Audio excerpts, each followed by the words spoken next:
کبھی 10 منٹ عادت ہو جائے نا دعا مانگنے کی علیحدہ سے رات کو، حضور نے فرمایا جو فرض نماز کے بعد دعا مانگے اللہ اس کی قبول کر لیتا ہے۔ نبی پاک صلی اللہ تعالی علیہ وسلم نے فرمایا اللہ مسافر کی دعا قبول فرماتا ہے۔ حضور نے فرمایا اللہ مظلوم کی دعا قبول فرماتا ہے۔ حضور نے فرمایا بیمار سے دعا کراؤ اللہ اس کی دعا قبول فرماتا ہے۔ میرے نبی پاک نے فرمایا ماں باپ جب بھی اولاد کے لیے ہاتھ اٹھائیں، ویسے تے بلے شاہ تو آسمانی اڈ دیا ہی پھڑ دیں، جڑا گھر بیٹھا انہوں بڑھیا ہی نہیں۔ حضور فرمانے لگے ماں باپ جب بھی اولاد کے لیے دعا فرمائیں اللہ ان کی دعا کو قبول کرتا ہے۔ آپ اپنا تعلق بنائیں دعا کے ساتھ، عبادت کے ساتھ، مصلی کے ساتھ رشتہ بنائیں، استغفار پڑھیں۔ صلاح الدین ایوبی صلیبی جنگوں میں تھے، رات کو مسجد اقصی میں نماز پڑھی تو پریشان تھے۔ ایک بزرگ سے ملاقات ہوئی تو وہ کہنے لگے کہ آپ بڑے پریشان ہیں۔ کہنے لگے حضور پریشان اس لیے ہوں کہ پہلے ہی مسلمان کمزور ہے، اب میں نے سنا ہے دشمن کا ایک بحری بیڑا وہ جنگی سامان سے بھرا ہوا آ رہا ہے، تو اب ان کے پاس اور تلواریں اور نیزے آ جائیں گے، مسلمانوں کے پاس پہلے ہی وسائل کی کمی ہے، پریشان ہو کس طرح کر کے مقابلہ کریں گے۔ یہ بات کہتے ہی صلاح الدین ایوبی نے بزرگوں سے کہا حضور آپ بھی دعا کرنا، دعا کی بڑی طاقت ہے۔ میرے نبی پاک نے فرمایا دعا مومن کا ہتھیار ہے، دعا مومن کا۔ حضور نے فرمایا تقدیر کو سوائے دعا کے کوئی چیز نہیں بدل سکتی، دعا مومن کا ہتھیار ہے، یہ کافر کے پاس کوئی نہیں، یہ ہتھیار ہے مومن کا۔ اللہ کرے آپ کو سمجھ آئے، پھر سنیں کئی بار کہہ چکا ہوں یہ ہتھیار ہے۔ کافر کے مقابلے میں جو تیرے پاس سب سے بڑا ہتھیار ہے وہ دعا ہے۔ دعائیں کرانی چھوڑ دی، کرنی چھوڑ دی، لینی چھوڑ دی۔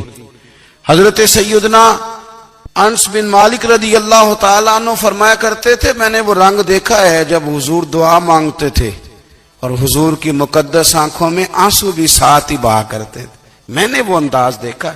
تو صلاح الدین ایوبی بزرگ سے کہنے لگے آپ بھی دعا کیجیے، اور خود رونے لگے اور سر سجدے میں رکھ کے رونے لگے، اور عشاء سے لے کر فجر تک روئے، خوب روئے۔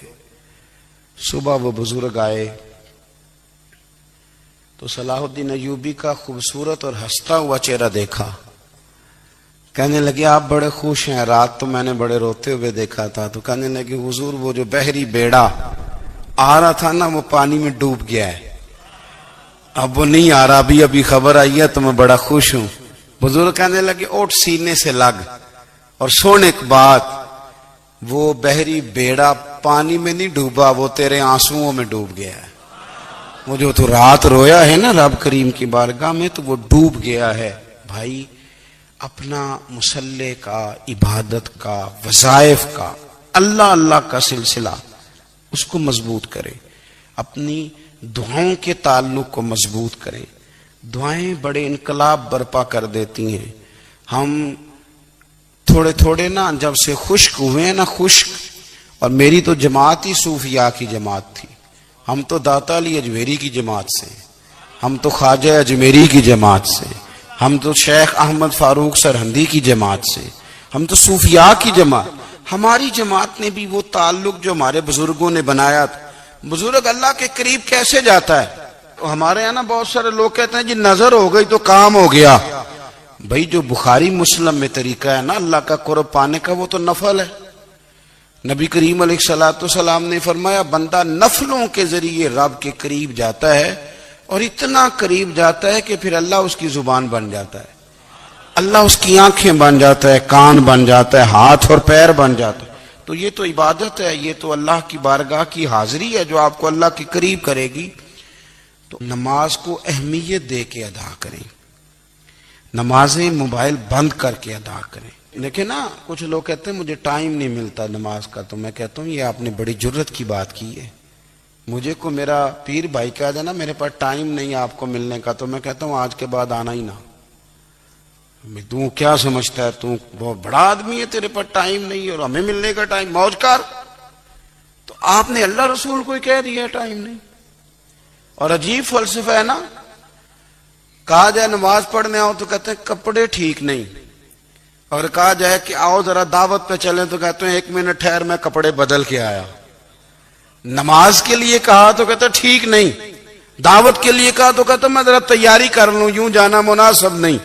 یہ معاملہ ٹھیک نہیں۔ رب تو فرماتا ہے کہ جب تو مسجد میں آ تو زینت اختیار کر کے آ، خوب ذوق سے دعا مانگے، خوب شوق سے نماز پڑھیں، خوب استغفار کا مزاج بنائیں۔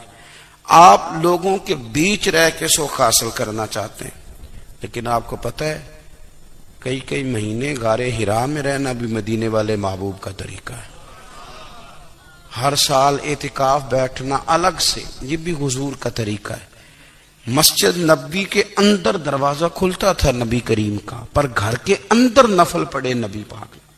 اور حضور فرماتے ہیں کچھ نفل نماز گھر میں بھی پڑھا کرو، گھر کو قبرستان نہ بناؤ۔